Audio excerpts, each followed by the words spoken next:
Cool. All right. Hey, everyone. Happy Friday. Back with another episode of Friday Flows here. And if you've been paying attention, these balloons have been around for weeks, and it's a nice case study for whoever pumped them. I don't know how they're staying afloat, but I'm going to leave them up for as long as possible. I am super excited today. A new face for our Friday Flows. I'm joined by Whitney Young. How are you, Whitney? I'm doing well. How are you? Doing well. Thanks so much for jumping on. I'm excited about today's demo. Before we take a look at the workflow, just tell us a little bit more about your background and where you've worked in the past, how you ended up here at Tynes. Yeah, sure. So, hi, I'm Whitney Young. I'm a sales engineer here at Tynes. I'm based in Austin, Texas. So I support both the central region as well as the West Coast. Today is actually my 18-month anniversary at Tynes. So I've been here a year and a half, which is kind of exciting to be doing my first Friday flow. I worked in security previously, and then prior to Tynes, I was doing technical consulting. So a little bit of everything, but excited to be focusing a little bit more on IT today. Awesome. Thanks for the background. Congrats on the anniversary. Thanks. So cool. We're doing, as Whitney just mentioned, a nice one, particularly for IT teams. And if you're familiar, if you're working in IT, you're familiar with a ton of access requests. And so Whitney's going to demo a very popular story here on how you can manage those requests, especially temporary ones, and turn them off when you need to. That's where I'll shut up and let her do a much better job of explaining it. So Whitney, we'll turn it over to you to show us what you built. Awesome. Thanks, Blake. So, yeah, for IT teams, one of the most common use cases that we see at Tynes a lot is going to be onboarding, offboarding, where we're just giving that access or removing it like one time per tool. But we run into scenarios where IT teams maybe need to give a temporary application access, to potentially contractors, or if somebody needs to go into, let's say, Salesforce and do something quickly, but you don't want to remain them having that access for a longer period of time. So you want to restrict it after they've done whatever they needed to do. So this comes in a lot. And I have our story pulled up today, so I'll just be able to run through a quick example. Our story actually kicks off with a Tynes page. So I just want to highlight Tynes pages for a moment. In this case, we're looking at it as more of a form, but Tynes pages can actually serve as an end-to-end application. So you could build that into this use case as well. Very flexible. You can add custom branding. I have kind of just like a baseline here, but you could add company logos and things like that.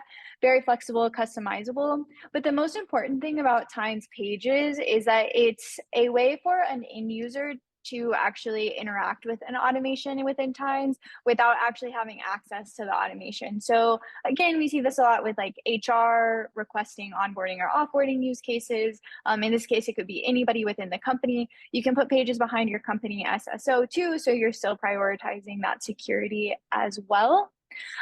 In this case, I'm just gonna go ahead and run through. I'm gonna pretend to be Blake today since I've used my own name as an example way too many times.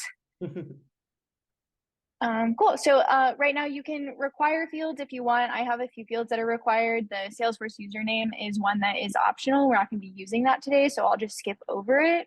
And then, let's see, I think that should be correct. Yep. So I have first name, last name, I'm gathering the email, and I am the end user filling this out, that I'm the person requesting the temporary application access. So I can put in, roughly how long I think that I'll need that access. For the purposes of this demo, I'm just going to put 2 minutes so that we can see it both give the access and then remove it as well.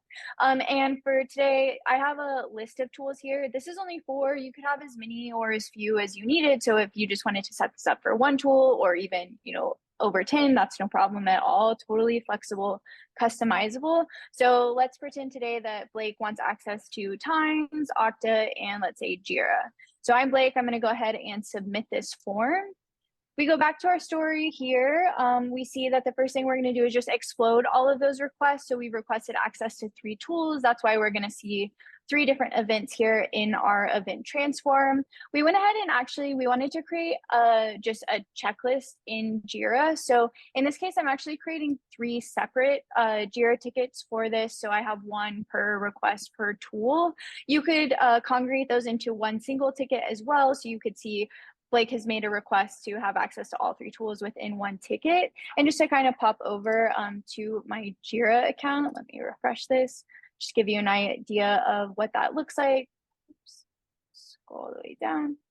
We see here that we have the 3 separate tickets for Blake's application request. If I come in here, I'll be able to see, pull this up, see that he requested access to Okta, and the current status is that it's creating. Nothing has happened yet. So the next step in our process is going to be actually a second HTTP request using the Slack API to actually reach out via Slack and get a manager's approval. So we wanted to add in this human interaction where somebody actually needs to approve that access request. You could do this also through email, Microsoft Teams, through the Jira ticket itself as well. So a lot of flexibility there. You could also remove that human interaction totally if you just wanted to give access whenever it's requested. I don't think anybody would want to do that, but it is an option. So I have my Slack open here. I have this little access request channel. So I see, and again, similar to how it was with Jira, I have 3 separate Slack messages here. So I see, let's see, Okta. I'm going to go ahead and approve that one. Go back. Let's say for Tynes, I'm going to deny it. I don't want him to have access. Go through, and then Jira, I'll say approve. So back to our story, we see with our catch prompt. So those buttons that we have, you can use Slack buttons interactively as well, but in this case, we're just using a Tynes prompt. It's a Tynes function, and then in our trigger, we're just checking to see if somebody clicked that.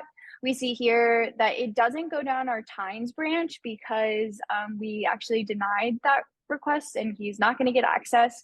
But we see over here on the right hand side that it went through to Okta and to Jira. We went ahead and updated that ticket. So if I go back over to that Okta ticket, it should say completed. So we know that he currently has access to Okta. He should have actually gotten an email from Okta. If I go into my Okta account, just to kind of show you my users here, you see that he doesn't exist. But if I refresh this, we see now Blake is here, pending his user interaction, logging in via email. And then if I hop over to Jira, again, right now in my Jira, you just see me as the admin. But if I update, we should also see Blake has been invited as well. So if you remember in the Tynes page, we did say that we wanted access just for 2 minutes. So that's where these event transforms come in, where the wait application approval period. So we have set this in seconds. We're just using a Tynes function. So basically the amount of seconds times 60 to calculate it, or to seconds from minutes to seconds. So we see that for 120 seconds, he's going to have that access. We're going to wait on that. And then once that has completed, it will go through and go ahead and suspend, update our Jira ticket. So it's just doing that right now. And this is in our delay mode. So the event transform is how we do all of our data modification. And in this case, we're just using our delay mode. There are different modes as well, but basically this is really great if you have any sort of user interaction. It's also really great if you're doing like a suspicious login use case where you actually reach out to a user. Maybe you want to, ask them, was this you, but you don't want to give them forever to respond. You can set a delay, things like that.